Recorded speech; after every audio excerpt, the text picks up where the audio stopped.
হাইকোর্টের নির্দেশে বাতিল ওবিসি সার্টিফিকেট এসআইআর নথি হিসাবে গ্রাহ্য করবে না কমিশন। এসআইআর এ প্রামাণ্য নথি হিসাবে গ্রাহ্য নয় 2010-এর পর ইস্যু করা ওবিসি সার্টিফিকেট।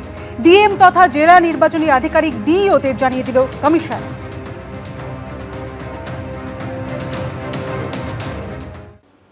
9 জানুয়ারি উত্তর 24 পরগনার ঠাকুরনগরের মতুয়াবাড়িতে যাচ্ছেন অভিষেক বন্দ্যোপাধ্যায়।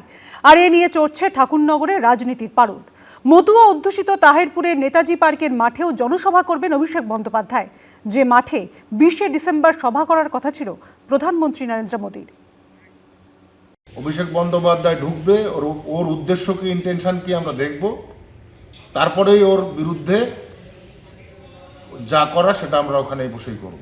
অভিষেক ব্যানার্জির আশাকে কেন্দ্র করে এবং ঠাকুর বাড়িতে ঠাকুর মন্দিরে পুজো দেওয়া যদি কেউ আটকাতে চায়, তাহলে কিন্তু ঠাকুর বাড়িতে রক্তের বন্যা বইবে।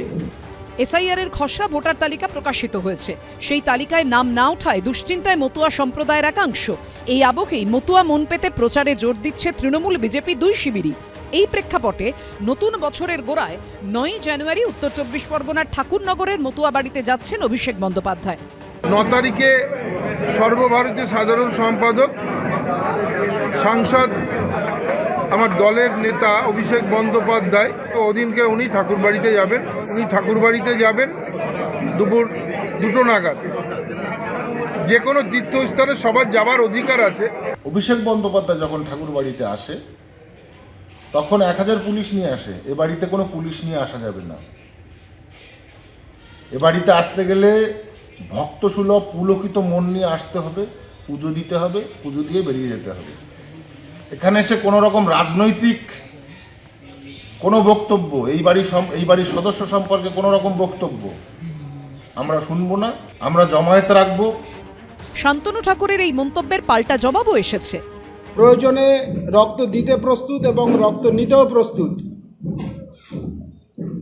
শান্তনু ঠাকুর যদি ঠাকুর বাড়িতে রক্তের হোলি দেখতে না চায়, তাহলে ও এই নোংরা রাজনীতি থেকে বিরত থাকুক।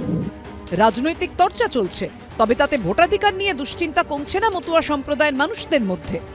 2002-এর ভোটার তালিকায় নাম নেই। বরিশাল থেকে এসেছিলেন সন্ধ্যা হালদার, এবং তাকে যদি শুনানিতে ডাকা হলে তিনি সিএ শংসাপত্র নিয়ে যাবেন। আমার 2002-এর তো কোনো ডকুমেন্টস নেই, তা আমি খুব চিন্তার ভিতরে ছিলাম হিয়ারিংয়ে কি হবে। তা আমি এই মানে সিএ করে আমি এই সিটিজেন কার্ড পেয়েছি, আমি এটা নিয়ে যাব। এটা তো নাও নিতে পারে, এটা তো বলে দিয়েছে যে নির্বাচন কমিশন, যে সিএ করা থাকলে আপনার 2000, আমার বিশ্বাস এটা মানবে। আপনার 2002-এর নাম নেই, এখন দুশ্চিন্তায় তো রয়েছেন ভোট দিতে পারবেন কিনা। একটু চিন্তায় আছি। সুপ্রিম কোর্ট বলেছে যে এসআইআর-এ এই সিএ সার্টিফিকেটটাই যে শেষ কথা তা না, আরও অনেক কিছু দেখা হবে। তা সেক্ষেত্রে তো আপনার একটা দুশ্চিন্তা থেকে গেল। আরও অনেক কিছু তো না, এটা হলেই তো হবে। এটা তো সিটিজেন কার্ড, আমার সমস্ত অধিকার আছে। এটা আমার এখানকার সমস্ত অধিকার আছে। ঠাকুরবাড়ি যাওয়ার আগে নদিয়ার তাহেরপুরে নেতাজি পার্কের মাঠে জনসভা করবেন অভিষেক বন্দ্যোপাধ্যায়, যে মাঠে 20শে নভেম্বর সভা করার কথা ছিল প্রধানমন্ত্রী নরেন্দ্র মোদীর। কিন্তু খারাপ আবহাওয়ার কারণে ভার্চুয়াল বক্তব্য রাখতে হয় প্রধানমন্ত্রীকে। সমীরণ পাল ও সুজিত মণ্ডলের রিপোর্ট, এবিপি আনন্দ। রাজ্য জুড়ে এসআইআর এর শুনানি চলছে, আর এর মধ্যেই বাঁকুড়ার বাসিন্দা এক ক্যান্সার আক্রান্তকে হেনস্থার অভিযোগ তুলল তৃণমূল। স্থানীয় তৃণমূল কাউন্সিলরের দাবি, কলকাতায় চিকিৎসাধীন থাকায় বাঁকুড়া শুনানি কেন্দ্রে হাজির হতে পারেননি রোগী। অভিযোগ, শারীরিক অসুস্থতা সম্পর্কে জানার পরও তাকে সশরীরে আসার নির্দেশ দেন দায়িত্বপ্রাপ্ত ইআরও। ক্যান্সার আক্রান্ত পেশেন্টকে বারবার হেনস্থা করা হচ্ছে কেন? নির্বাচন কমিশন জবাব দাও। কেউ ভালোমতো কথা বলতে পারেন না, কারো সদ্য অস্ত্রোপচার হয়েছে, কাউকে তো পায়ে প্লাস্টার করা অবস্থাতেই আসতে হয়েছে। এসআইআর এর শুনানিতে জেলায় জেলায় এমনই সব ছবি ধরা পড়েছে, উঠছে হেনস্থার অভিযোগ। এই আবহে এবার বাঁকুড়ার 2 নম্বর ওয়ার্ডের কেরানি বাজারে এক ক্যান্সার আক্রান্তকে হেনস্থার অভিযোগ তুলল তৃণমূল। স্থানীয় তৃণমূল কাউন্সিলরের দাবি, এনুমারেশন ফর্মে ত্রুটি থাকায় ক্যান্সার আক্রান্ত এই রোগীর ডাক পড়েছে শুনানির জন্য, কিন্তু কলকাতায় চিকিৎসাধীন থাকায় বুধবার বাঁকুড়ায় শুনানি কেন্দ্রে হাজির হতে পারেননি তিনি। স্বামীর কলকাতায় চিকিৎসা চলায় শুনানিতে যাওয়া সম্ভব নয় বলে জানিয়েছেন তার স্ত্রীও।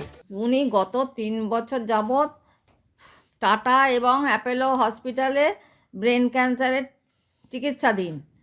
এমতো অবস্থায় ওনার পক্ষে বাঁকুড়ায় হাজির হওয়া সম্ভবপর নয়।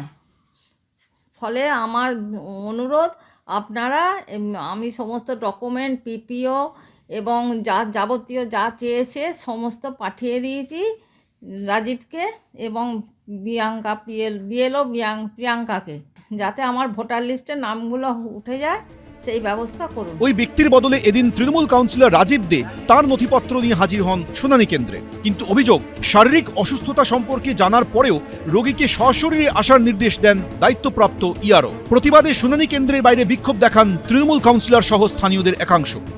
এখানে যে যিনি ইআরও আছেন আজকে অ্যাডওয়ার্ড হলে, ওনাকে আমরা জিজ্ঞেস করলাম যে উনি তো সমস্ত প্রয়োজনীয় নথি আমাকে দিয়েছে। উনি বলছেন না, ওনাকে এসআর এর যেহেতু ওনার নোটিশ গেছে, ওনাকে সশরীরে হাজির হতে হবে। আমার নির্বাচন কমিশনের কাছে প্রশ্ন যে আজকে অত দূর একটা ক্যান্সার পেশেন্ট প্রায় 250 কিলোমিটার যদি রাস্তা অতিক্রম করে, যদি তার রাস্তায় কিছু অঘটন ঘটে যায়, এর দায়টা কি নির্বাচন কমিশন নেবে? কার চাপে নির্বাচন কমিশন আজকে এই কাজটা করছে? আমার মনে হয় এটা আমাদেরকে সেই সব ক্ষেত্রে ইলেকশন কমিশন নিশ্চয়ই গাইডলাইন দেবে। এই যে অসুস্থ বা বয়স্ক লোকদের, প্রচন্ড বয়স্ক লোকদের রাস্তা বলে তাদের ঘরে গিয়ে করবে। এটা তৃণমূল কংগ্রেস আন্দোলন করে, কারণ সেটা অনৈতিক অভিযোগ।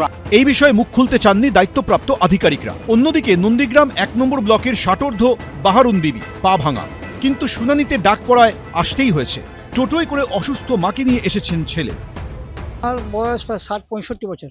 ওনার পাটা ফ্র্যাকচার হয়ে গেছে, পড়ে গেছিল বাথরুমে গিয়ে, আর কোমরে লেগেছে, যার জন্য অসুস্থ অবস্থায় তো 3 তলার উপরে তো উঠতে পারবে না, যার কালীন গাড়িতে করে নিয়ে বাইরে নিচে থেকে কাজগুলো করেছে। ওখানে এনি পেশেন্ট আছেন, ঠিক আছে, ওই জন্য উপর থেকে দেখতে এলাম, ডকুমেন্ট সব ঠিক আছে। এদিকে অসুস্থদের বাড়িতেই শুনানির ব্যবস্থা করার দাবিতে মুখ্য নির্বাচনী আধিকারিককে চিঠি লিখেছে সার্ভিস ডক্টরস ফোরাম। আমরা সার্ভিস ডক্টরস ফোরামের পক্ষ থেকে পশ্চিমবঙ্গের নির্বাচন কমিশনকে আমরা আজকে মেল করলাম, চিঠি করলাম। আমরা দেখছি কয়েকদিন ধরে যে হিয়ারিং এর নামে যে চূড়ান্ত একটা অমানবিক একটা পদ্ধতি, একটা প্রক্রিয়া চলছে বিভিন্ন জায়গায়। যারা সিরিয়াসলি ইল পেশেন্ট, যারা হসপিটালে পর্যন্ত ভর্তি আছে, অথচ চাপে পড়ে নির্বাচন কমিশন কিন্তু একটা সার্কুলার জারি করেছিল যে এই ধরনের মানুষের ক্ষেত্রে তার বাড়িতে গিয়ে ফিজিক্যাল ভেরিফিকেশনটা করা, হিয়ারিংটা করা হবে, কিন্তু সেটা কোথাও মান্যতা নেই। সব মিলিয়ে এসআইআর এর শুনানি চলার মধ্যেই একের পর এক ভোগান্তির অভিযোগও সামনে আসছে। পূর্ণেন্দু সিংহ, বিটন চক্রবর্তী, এবিপি আনন্দ। এবিপি আনন্দ, এগিয়ে থাকে, এগিয়ে রাখে।